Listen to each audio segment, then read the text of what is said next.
If you're in student government, you totally know the feeling. A meeting full of amazing ideas that just goes absolutely nowhere. So how do you turn all that passion into actual change without the conversation just spiraling into total chaos? Well, today, we're going to unlock the official toolkit designed to do exactly that, Robert's Rules of Order. Here's the game plan. We're going to start with the why these rules even exist in the first place. Then we'll dive into the core mechanics, how to introduce an idea, how to shape the conversation, and of course, how to keep your meetings from going off the rails. And finally, we'll wrap it all up by showing how this all connects directly to your role in student government. All right, let's jump right into section 1. Why on earth do meetings need rules? Let's talk about taking your meetings from total chaos to crystal clarity. Seriously, let me ask you this. Have you ever been in one of those meetings where everyone's talking at once? You know, where a truly fantastic idea gets brought up, but then it just gets completely buried under a dozen different side conversations? It's so frustrating, right? And honestly, it's a huge waste of everyone's time and passion. And that is exactly why rules matter so much. A good system, a good set of rules, make sure that every single person gets a chance to speak, not just the loudest people in the room. It actually protects the rights of the minority, so a brilliant idea from a smaller group can't just be ignored or steamrolled. And at the end of the day, it's what allows for truly democratic decisions and keeps the meeting focused and actually moving forward.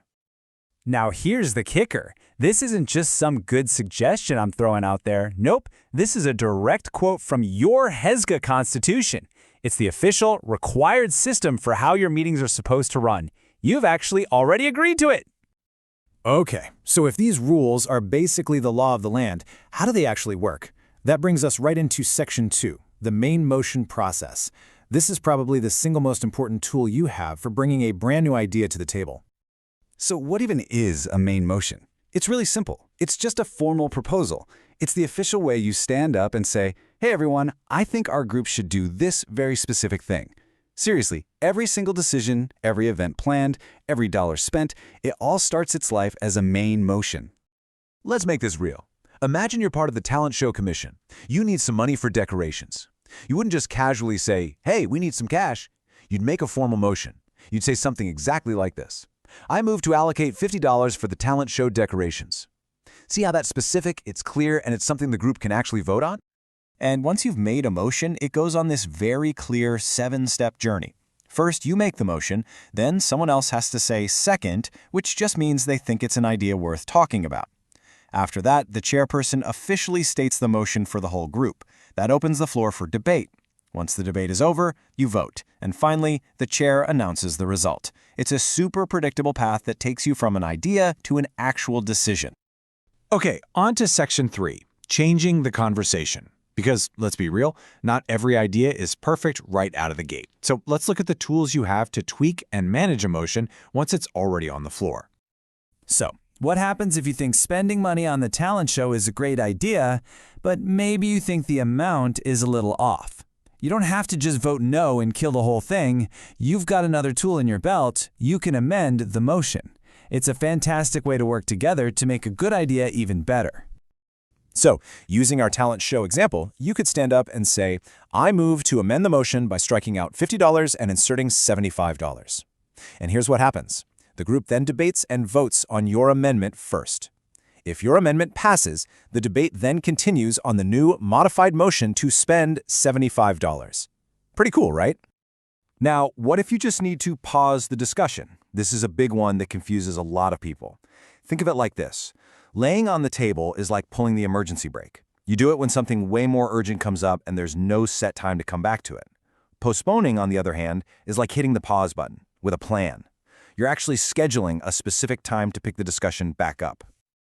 All right, let's dive into section 4. This is your practical toolkit, your go-to cheat sheet for all the common actions you can use in your very next meeting to keep things running like a well-oiled machine. You ever been in a debate that just goes on and on and on in circles? Yeah, there's a motion for that. It's called moving the previous question. This is the formal way of saying, hey, I think we've all said our piece, let's just vote already. Now, because it cuts off debate, it's a pretty powerful move. And that's why it requires a 2/3 majority to pass, to make sure the minority still had a fair chance to be heard. And here it is, your ultimate cheat sheet. Seriously, screenshot this. If you want to bring up a new idea, you say, I move that. If you want to change it, I move to amend. Tired of talking and ready to vote? I move the previous question. This table tells you exactly what to say, whether you can debate it, and what kind of vote you need. It's the practical language of getting stuff done. All right, let's bring this all home. Section 5, your role in the room. How does all this procedural stuff apply specifically to the HESGA structure you're a part of? Just take a look at this. You've got your executive committee, your legislative assembly, and your judicial committee. Robert's rules are the system. They're the common language that allows all three of these branches to work together effectively and make decisions. You can think of it as the engine that makes your entire government structure actually run. And get this, your Constitution even creates a specific role just for this stuff. The parliamentarian. Their job, and I'm quoting this directly from your own governing document, isn't just to keep meetings orderly, but to provide continuous training on the parliamentary procedure. This knowledge is so vital, you actually have an officer whose whole job is to be an expert on it. So I really want you to let that sink in for a second.